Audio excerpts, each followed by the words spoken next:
Kami ini kan wakil rakyat, wakil pandangan semua.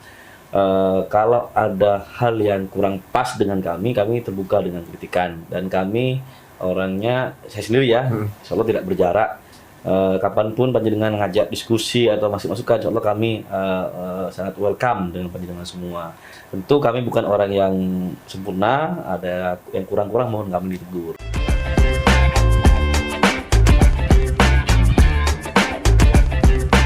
Halo Emawar, selamat datang di podcast Suara Rakyat sama Fanhar ya sekarang ya. Dan kamu kan suuzon parah ya. Kamu itu adalah manusia yang paling suuzon ya Emawar.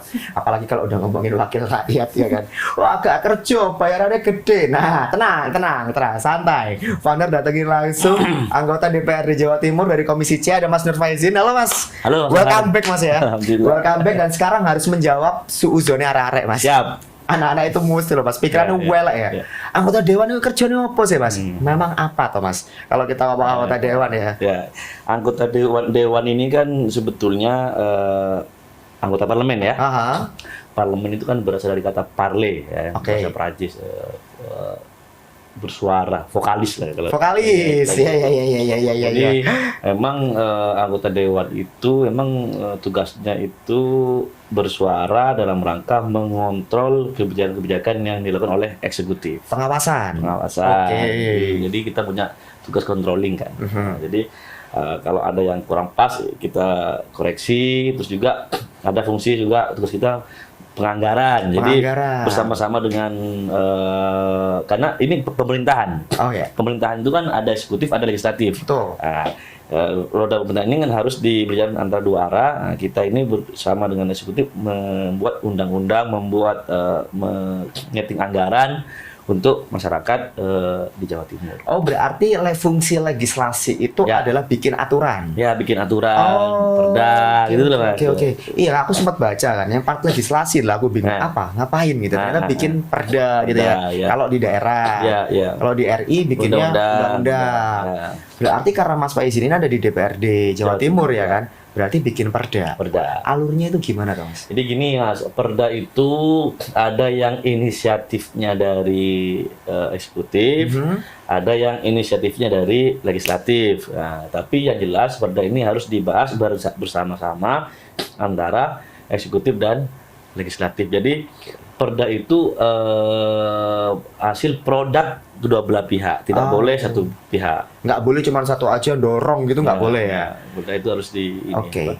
Inisiatif legislatif atau inisiatif eksekutif. Eksekutif. Masyarakatnya di mana Mas? Nah, nanti ketika perda disusun, ini kan ada waktu, kita ada beberapa space waktu yang ini meminta pendapat dari masyarakat. Biasanya kita undang para pakar gitu loh. Oke. Jadi idealnya memang tidak ada perda yang lahir dari ruang kosong. Pasti itu lahir dari kegelisahan masyarakat. Karena kami juga nanti ketika penyusunan itu meminta masukan dari para tokoh masyarakat atau dari perwakilan masyarakat untuk dimintain juga pendapatnya. Termasuk sebelumnya Mas, ketika ya lagi diskusi ya bikin perda ini, itu masyarakat dilibatkan toh? Iya, tapi itu maksudnya kalau itu pasti karena kan dewan kan setahun itu 3 kali kita kunker, itu yang normatif. Belum lagi kita tiap hari kan selalu bergaul dengan masyarakat. Pasti ada beberapa hal yang itu menjadi kejutan masyarakat yang kita wadahi dalam bentuk perda. Jadi tapi resminya ketika kita sudah menginisiasi perda ini di DPR, kita undang masyarakat untuk memberikan masukan-masukan apa yang menurut mereka penting. Kadang kan kita nggak boleh nggak boleh kemudian terlalu percaya diri bahwa apa yang kita suarakan itu pasti kegeran masyarakat. Itu juga ada nggak ada hal-hal kecil yang ketinggalan. Oke, berarti kalau ada yang protes, wah perda ini tidak berpihak pada saya. Wait, kamu lihat gambar besarnya gitu kan. Suuzonnya arah-arah lah ngono Mas. Anu muncul rencana perda gitu. Loh, ini tidak berpihak pada saya. Itu gambar mikronya gitu kan. Ketika di zoom out dilihat dari atas, nah itu baru berbeda. Oh, iya. Apa Mas yang paling baru perda yang dibikin? Ini kami di komisi masing-masing sebetulnya Komisi C kami lagi mendorong perda soal pernyataan modal. Oke. Ke BUMD, ke Bank BPR. Kalau di Komisi E kemarin kalau nggak salah sudah diparipurnakan itu soal perlindungan anak dan perempuan. Oh, yang paling baru kemarin ya. Iya. Tuh. Jadi sebenarnya banyak ya. Banyak Mas. Per hari ini deh Mas, ada berapa perda yang dibahas sama teman-teman DPRD? Yang saya tahu yang sudah diparipurnakan itu yang di Komisi E itu yang Oke. perda soal perlindungan anak itu. Kalau yang Komisi C ini masih tahap penggodokan. Tahap penggodokan. Apa Mas kendalanya Mas? Ya sebetulnya nggak ada kendala sih, cuma ini kan soal timing aja. Oke. Nggak ada tahapan-tahapannya kan. Oke, jadi sebenarnya kalau kita bicara perda pernyataan modal itu tanpa masalah sebenarnya ya. Ya tentu ada beberapa hal misalnya yang kita kritisi, misalnya oh ini terlalu besar nih modalnya, karena sekarang lagi ekonomi sulit ya, kenapa nggak untuk program aja, gitu lah Mas, biasa dinamika. Oke, dinamikanya apa ya memangnya Mas? Karena masalah anggaran aja, kan proses penyusunan perda itu kan pasti punya tantangannya sendiri-sendiri kan. Yang paling sering biasanya apa? Anggaran tuh Mas? Ya sebetulnya dinamikanya itu tergantung ya, misalnya kayak tadi sudah saya bilang, misalnya eksekutif meminta pernyataan modal 500 miliar misalnya, terus DPR kok kayaknya kebanyakan nih. Nah, ini untuk apa? Ini harus nggak boleh juga keburu-buru Mas, harus jeli melihat persoalan mana yang kemudian penting, mana yang enggak, sehingga begitu jadi produknya itu betul-betul produk yang ideal. Oke, jadi proses perda itu juga nggak gampang ya Mas Faizin ya. Nggak bisa ujuk-ujuk langsung didok gitu kan. Semuanya butuh riset juga ya. Riset, ya. Nah, Tahanan Power kamu nggak boleh negatif thinking. Bikin perda itu ya ono riset. Suuzonnya anak-anak itu Mas. Wah, perdanya ujuk-ujuk jadi, kita nggak jadi diskusi. Nggak gitu, gitu kan. Pasti diajak diskusi kok masyarakat. Perda pun kan sebetulnya juga bukan suatu kitab suci yang nggak bisa direvisi Mas. Oh bisa? Bisa lah. Kayak ini sekarang kami misalnya ada perda soal BUMD nomor 8 2015 yang itu misalnya kami di Komisi C sempat mau revisi karena kami kan menginginkan rekrutmen direksi komisaris itu melibatkan anggota dewan. Oke. Nah, untuk begitu harus berubah perda dulu. Jadi perda itu masih sangat mungkin direvisi ketika implementasinya tidak bisa dijalankan atau kondisinya sudah berubah. Ya, karena produk perda tahun 2020 misalnya 2021 kan belum tentu sama dengan sekarang situasi kondisinya. Iya sih ya, karena kan kondisi berubah cuma kan yang nggak boleh direvisi kan hanya Al-Quran Mas. Nah itu bener sih Mas, kalau itu direvisi susah ya. Ya nggak boleh lah itu. Jelas lah nggak boleh karena memang sudah dasarnya seperti itu. Jadi nggak perlu khawatir.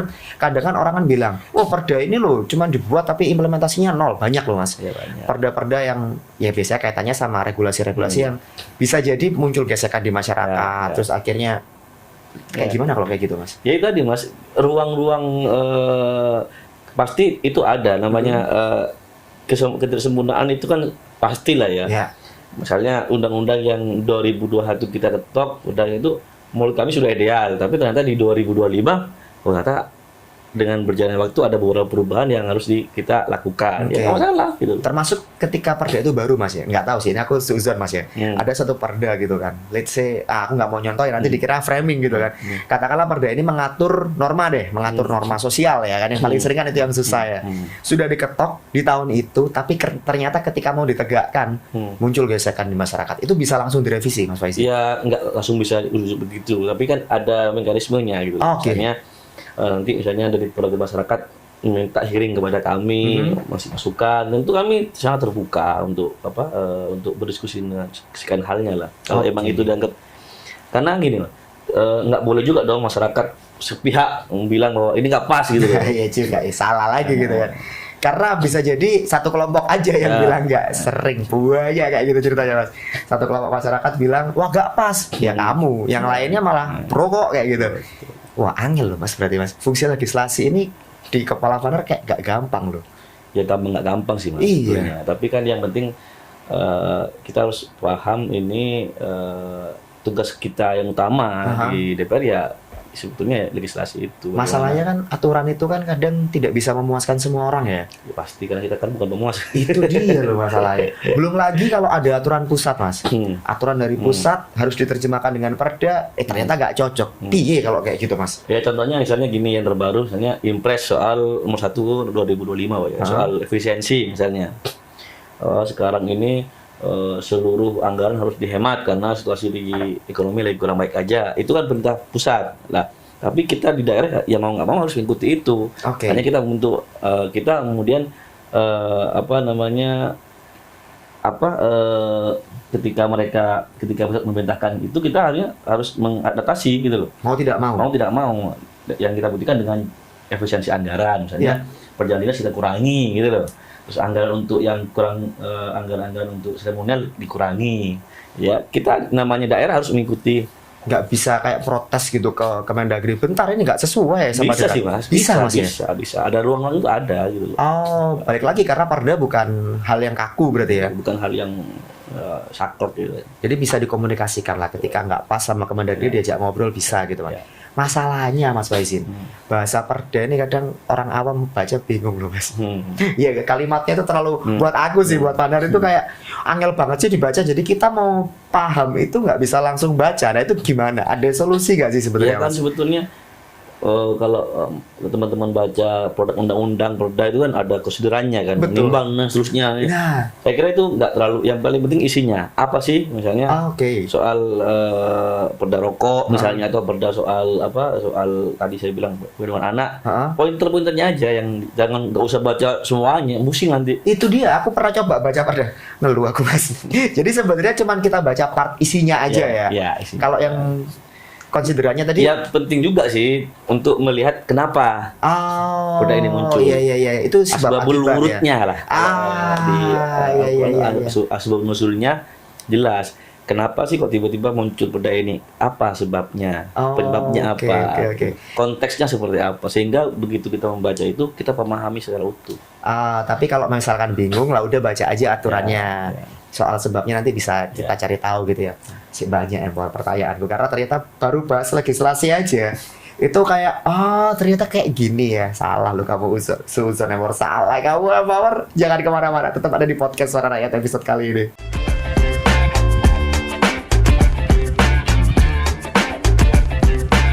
Lanjut lagi Emor, masih di podcast Suara Rakyat dan masih sama Mas Faizin edisi menyelesaikan suzonmu. Lah ya, maka belum mesti suzon. Nah, kerjanya anggota dewan itu mesti menimbulkan pro kontra, Mas. Ya, pasti. Soal legislasi sudah clear. Controlling kan ada 3 tadi kalau nggak salah ya, legislasi, pengawasan, sama penganggaran. Legislasi beres, sekarang waktunya pengawasan atau controlling, Mas. Sebenarnya pengawasan yang dilakukan itu seperti apa toh sama teman-teman dewan? Ini Mas, sebelum saya jawab soal itu, ini penting soal framing tadi. Kami tidak dalam rangka membela diri ya. Anggota dewan gaji besar apa, ya kami nggak mau cerita aja seperti apa, padahal ya yang nggak mau ngeluh juga gitu kan. Tapi gini kira-kira, sebetulnya anggaran yang lebih banyak itu kan di legislatif, bukan di legislatif tapi di eksekutif. Tapi mohon maaf, framing yang sekarang ini berjalan ini kan seolah-olah ini dewan ini luar biasa kami bukan nggak bersyukur, pasti bersyukur lah. Tapi kami hanya ingin memberikan gambaran yang penyeimbang aja, bahwa kami siap dikritik, tapi tolong juga jangan kemudian ditelan mentah-mentah gitu loh. Gambar besarnya jangan sampai lupa, karena fungsi dewan ini justru malah mengawasi yang lebih besar. Itu ada di eksekutif. Pengawasannya seperti apa, Mas Faisal? Itu tadi pengawasannya kan sekali lagi tadi kan saya bilang pemerintahan itu nggak bisa hanya eksekutif aja, ada legislatif lah. Tapi yang tugasnya mengeksekusi program-program itu adalah eksekutif. Dewan sebagai legislatif tugasnya mengawasi, controlling. Jadi kalau ada yang kurang-kurang pas ya kita evaluasi. Misalnya kayak yang sebelumnya saya bahas di podcast ini soal Bang Jatim, soal misalnya ini yang terbaru saya kemarin mengkritisi soal ada alokasi 300 miliar dalam bentuk pinjaman ke BUMD tanpa dewan dilibatkan. Nah, itu kan uang nggak kecil, Mas. Di tengah situasi ekonomi kita yang seperti ini, di tengah situasi efisiensi seperti ini, situasi batin masyarakat kan masih lagi serba susah kan, makanya 300 miliar itu nggak kecil. Makanya kami kemarin tanya ini apa dasar hukumnya, terus kok tiba-tiba ujuk-ujuk muncul di dokumen KUA PPS-nya, notanya gubernur, kenapa kok kami di Komisi C tidak diajak rembu, gitu Mas. Itu dalam rangka fungsi kontrol. Terjawab nggak tapi Mas? Terjawab. Akhirnya terjawab ya. Oke. Hal-hal ini yang sebetulnya yang harus masyarakat juga tahu, bahwa kami ini mata telinganya ini silakan dalam rangka mewakili panjenengan semua gitu loh. Oke. Jadi kalau misalnya ada hal-hal yang panjenengan temuin ya silakan. Takutnya kami terlewat ya mau Iya, kami iya. buka Jadi video. controllingnya ini sebenarnya bareng warga berarti Iya. ya. Oke. Berarti melakukan audit juga berarti Mas Faizin ya? Kalau audit sih enggak ya Mas, ya enggak sampai ke audit sih. Enggak sampai ke audit ya? Levelnya APH dan ada BPK. Tapi kalau kami itu hanya ya mengontrol misalnya anggaran ini sekian untuk apa, terus seperti apa pelaksanaannya ya kita itu aja, enggak pada level audit enggak. Baca dokumen makro berarti Mas ya? Ya mikro juga bisa. Tergantung kebutuhan. Tadi kan sudah ada satu tuh tiba-tiba nemu 300 miliar. Habis gitu soal Bank Jatim juga pernah. Yang paling gres apa Mas yang lagi diawasi? Ya, karena kan programnya banyak loh Mas. Yang terbaru itu Mas kemarin. Kebetulan 300 saya miliar, ya itu baru sekarang ada kemarin. Prosesnya gimana Mas? Maksudnya prosesnya nyari taunya itu kayak gimana? Ya itu Mas kan di setiap kayak ini kan kita lagi bahas soal anggaran perubahan. Misalnya gubernur memberikan notanya ke kami, catatannya, kami koreksi gitu. Tiba-tiba nanti dikoreksi lagi. Lah, ketika mau akhir tiba-tiba ada muncul catatan baru yang itu sebelumnya nggak ada gitu. Alas, tiba-tiba muncul dia ya. Hanya kita kritisi gitu. Ini apa nih? Kok tiba-tiba muncul? Untuk apa? Hanya mereka kita panggil, kita evaluasi, hanya mereka mengakui salah dan setelah dijelaskan sih memang programnya bagus, tapi kan bagus itu kan kalau kata orang Jawa benar tapi nggak benar gitu. Caranya salah. Punya visi bagus tapi dilakukan dengan cara yang salah. Kurang pas ya. Iya. Nah kalau kayak gitu rekomendasinya teman-teman DPRD itu bisa diabaikan nggak sih sebenarnya? Ya enggak boleh. Nggak bisa ya. Ini kemarin misalnya kita lagi evaluasi, kita belum bersikap. Ini kita suruh pending dulu, gitu loh. Karena itu tadi tren fiskal ekonomi anggaran kita di Jawa Timur menurun kan karena ada undang-undang option pajak. Iya, betul. Artinya apa nggak dipakai buat yang lain aja yang lebih penting misalnya. Artinya bukan berarti ini nggak penting, tapi kan kita mencari yang paling penting di tengah situasi masyarakat seperti ini. Berarti teman-teman Dewan ini memastikan supaya uang pajaknya masyarakat dimaksimalkan. Ya, iya Mas. Ya. Wah. Karena kalau kami di PKB itu kan punya kaidah gini, tasarruful imam manutun ala ra'iyah. Tasarruful imam ala ra'iyah manutun ala maslahah. Jadi setiap kebijakan itu muaranya harus untuk kepentingan masyarakat banyak. Magrinya untuk kemaslahatan. Magrinya gimana Mas? Itu kan ini persepsi Vanar ya. Ketika ada satu program bagus, by paper dia bagus banget. Tapi ketika eksekusi, wah melayar kemana-mana. Nah ini teman-teman DPR ini magrinya piye Mas? Nah itu tadi kan kita aktivasi itu tadi tugas controlling itu. Oke. Jadi kalau misalnya mereka ngasih program misalnya penjelasannya bagus, nanti di depan kita cek seperti apa implementasinya. Kalau memang ada beberapa kekurangan kita kasih masukan. Nah, masukan itu tadi, misalnya ini kan programnya sudah jalan Mas ya. Alah ya wis gak usah dilakukan lah, masukannya diabaikan aja lah gitu. Mungkin enggak kan gini Mas. Di DPR itu ada pansus ya, per tahun itu ada pansus LKPJ, laporan pemerintahan laporan keuangan pertanggungjawaban lah.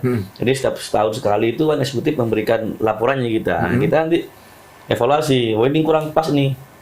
Ini harusnya nggak usah, ini aja. Nah itu. Ada juga pansus RPJMD, 5 tahun ke depan mau ngapain. Nah itu teman-teman Dewan juga dilibatin. Ketika rekomendasi teman-teman DPRD diabaikan, kok kayaknya ada ya beberapa daerah, Father pernah dengar diabaikan. Banyak. Resikonya apa tuh sebenarnya Mas? Ya resikonya kemudian kan gini. Risikonya kemudian ya tidak dapat dukungan dari eksekutif dan bisa jadi tidak dari rakyat. Oh, karena teman-teman yang ada di DPRD ini adalah perwakilan dari masyarakat itu sendiri gitu. Yang jadi masalah Mas, suuzonnya teman-teman, suuzonnya arek-arek itu biasanya alah pengawasannya nanti ini tendensius, tidak objektif, malah dipolitisir. Itu sah aja sih. Karena kami sekali lagi tidak anti kritik. Kalau misalnya kami mengawasi eksekutif dianggap misalnya sentimen, kan ada ukurannya Mas. Iya. Kayak kemarin saya misalnya di pansus LKPJ, saya mengkritisi kebijakan-kebijakan yang tidak berpihak kepada dapil saya Madura. Ya. Saya kritisi, tapi saya ngasih solusi juga. Nggak hanya mengkritik, tapi tanpa ada solusi. Mas Faiz sendiri pernah nggak tiba-tiba Mas, kok kritikmu tendensius, kok nggak objektif ini kayaknya? Beberapa hari ini saya lagi rame di TikTok ya. Kenapa Mas? Kena goreng lah. Kena goreng kasus apa nih Mas? Bukan kasus sih, sebetulnya lebih soal isu soal rokok ilegal. Di Madura kan. Iya. baru-baru ini marak ada serbuan rokok ilegal dari Batam. Aha. Saya kemudian bersuara dalam rangka membela sebetulnya rakyat saya. Oke. Nah, karena apa namanya, kenapa sih marak rokok ilegal? Karena satu, pengawasannya lemah. Gitu. Terus rokok ilegal juga itu kan sebetulnya efek dari cukai yang tinggi. Kalau Iya, cukainya rendah, aksesibel, saya kira ini akan UMKM akan hidup, masyarakat juga akan ada dapat penghasilan. Ya. Tapi ketika ini cukainya tinggi, ya sama aja.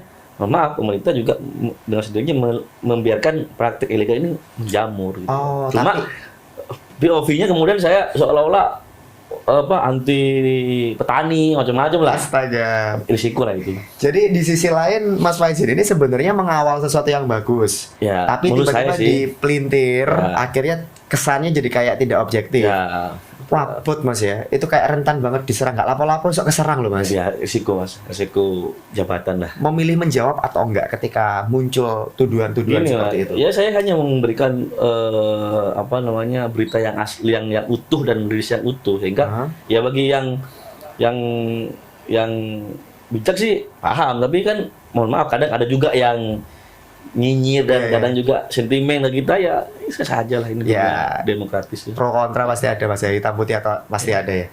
Wah, jadi ternyata fungsi controlling itu juga abot ya Pak. Legislatif berat. Legislasi berat. Controlling juga berat karena pasti akan ada pro kontranya. Menjadi pengawas. Wah, itu jelas tuduhan macam-macam. Bener aja sok salah, apa mana tambah salah. Nah. Iya kan? Tinggal satu nih Mas, ini Ya. yang paling panas nih, Ya. anggaran. Tapi Nah. sih, nanti Ya. dulu, kamu jangan kemana-mana ya Mbak War, tetap ada di podcast Suara Rakyat.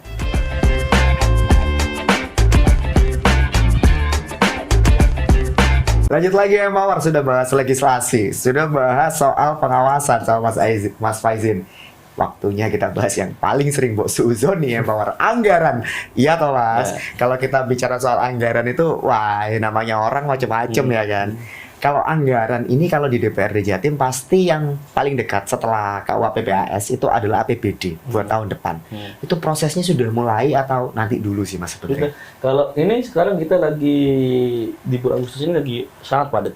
Kita membahas KUPPS untuk anggaran murni 2026 dan KUPPS untuk 2025 yang perubahan. Bareng, itu simultan.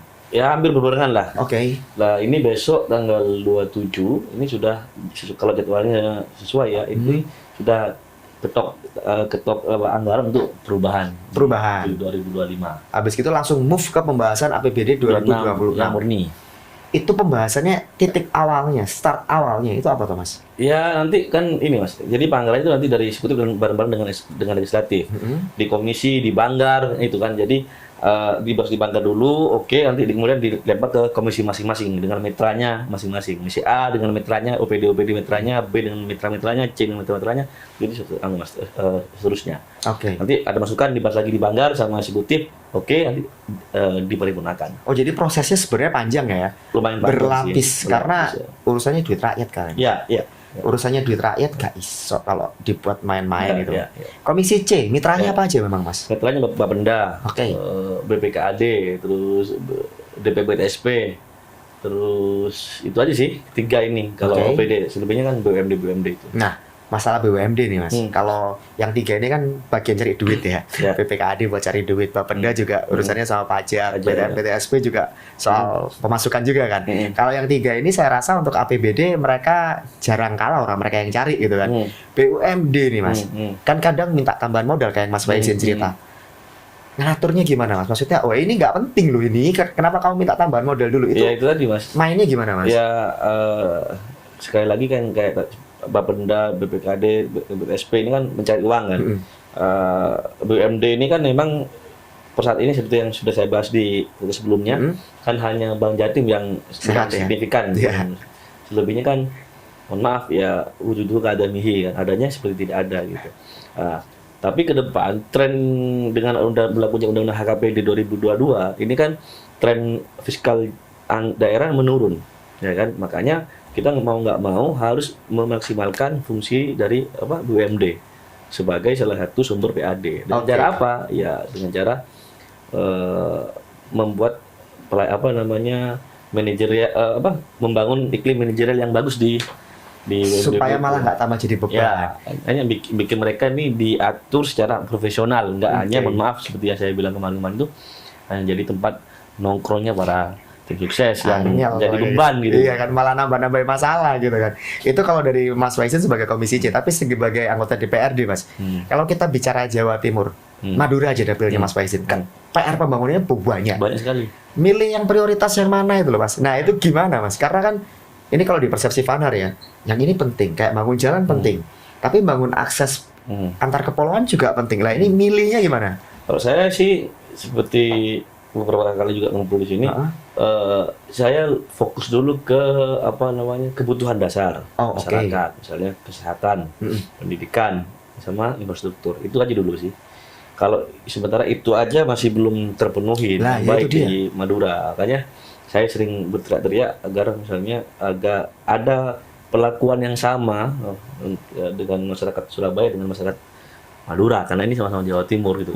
Berarti ini untuk milih mana yang duluan agak Mas ya, susah ya? Ya itu tadi Mas, pendidikan, kesehatan kalau itu aja sih angel tapi Mas, ya kan? Ya. Duitnya nggak seberapa, ya kan? Kayaknya duitnya APBD ini katanya akeh gitu kan? Tapi sebetulnya tinggal goodwill aja sih Mas. Oh gitu? Duit banyak sih, tapi goodwillnya itu loh. Makanya kan saya berkali-kali ngomong bikin roadmap yang jelas soal Madura. Oke. Sehingga kemiskinan ekstrim di Madura ini segera naik, tidak lagi segera turun gitu, segera turun. Biar Madura ini sama juga dengan daerah-daerah yang lain gitu loh. Roadmapnya aja belum ada Mas? Belum ada. Yang saya tahu, nanti mohon izin dikoreksi kalau saya salah. Oke. Tidak ada untuk kemiskinan di Madura sebagai wilayah yang sebenarnya harusnya jadi prioritas gitu ya. Wah. Terus apa prioritasnya dari teman-teman eksekutif saat ini Mas untuk penggunaan anggaran sebenarnya? Nah, sebetulnya tadi kalau ini kan beberapa kali kalau nggak salah Bu Gubernur itu memang semangatnya untuk mengentaskan kemiskinan. Tapi itu tadi ketika tidak kan miskin kan harus dipetakan Mas. Mana yang ekstrim, mana yang ini gitu loh. Lah, masing-masing daerah itu kan kemiskinannya berbeda. Sebabnya juga berbeda. Lah harus ada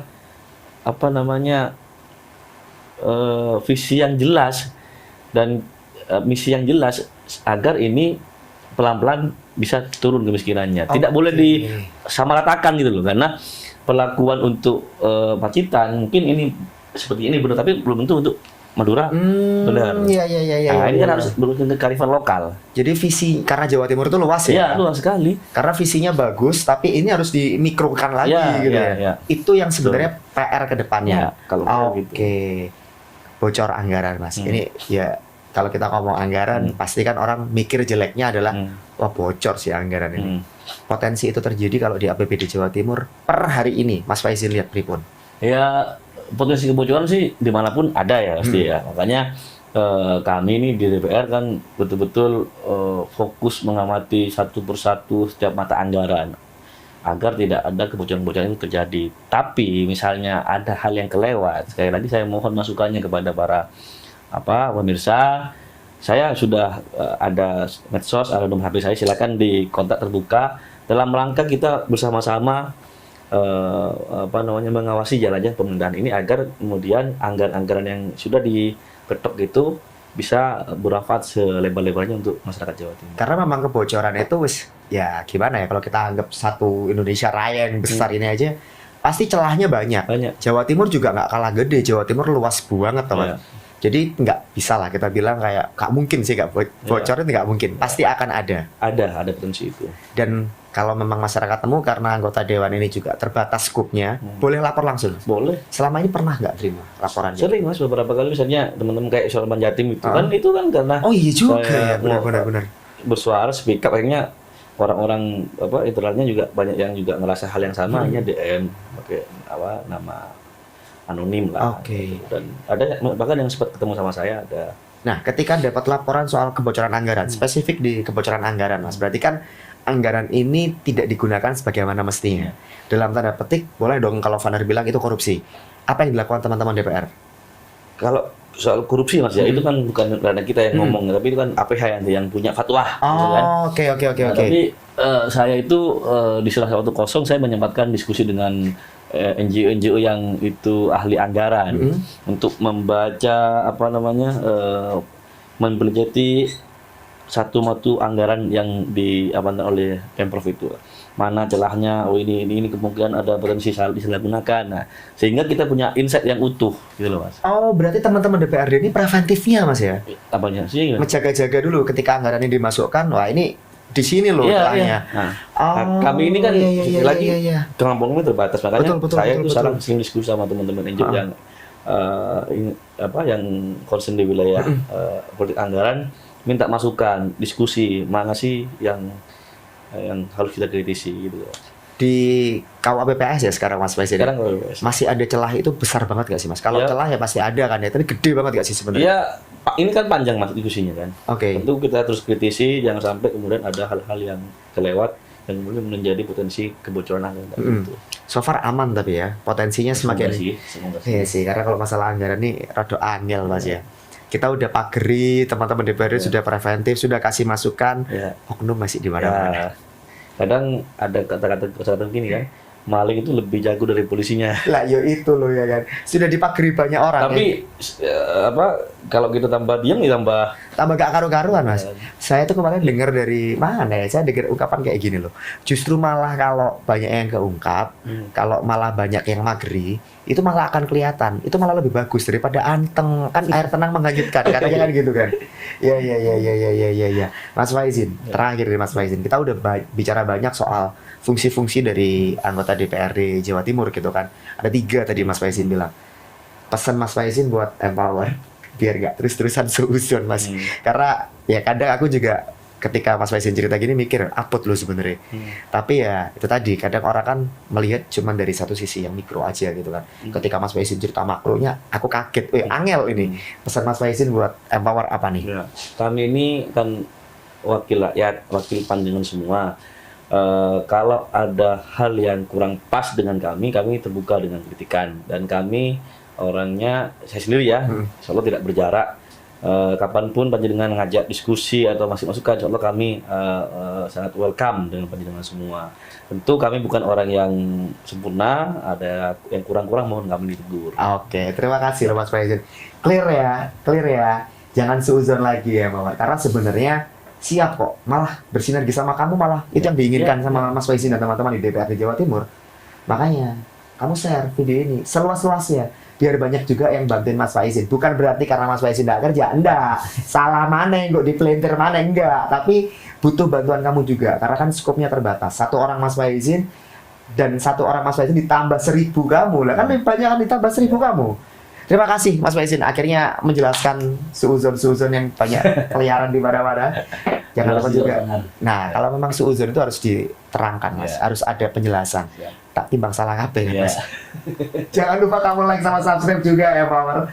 Biar apa? Karena podcast Suara Rakyat pasti banyak dan kamu bisa dapat insight yang lebih bagus lagi. BE kamu dan seuzon juga akhirnya terjawab. Kamu ada pertanyaan bisa terjawab. Ada yang mbok bingung no beres ya kan. Terima kasih sekali lagi Mas Faizin. Kapan-kapan kita ngobrol on air menarik sih tapi ya kan. Father juga pamit, Empower, Mas Faizin pamit. Sekali lagi jangan lupa like sama subscribe ya. Share juga. Have a good day anyway. Bye bye.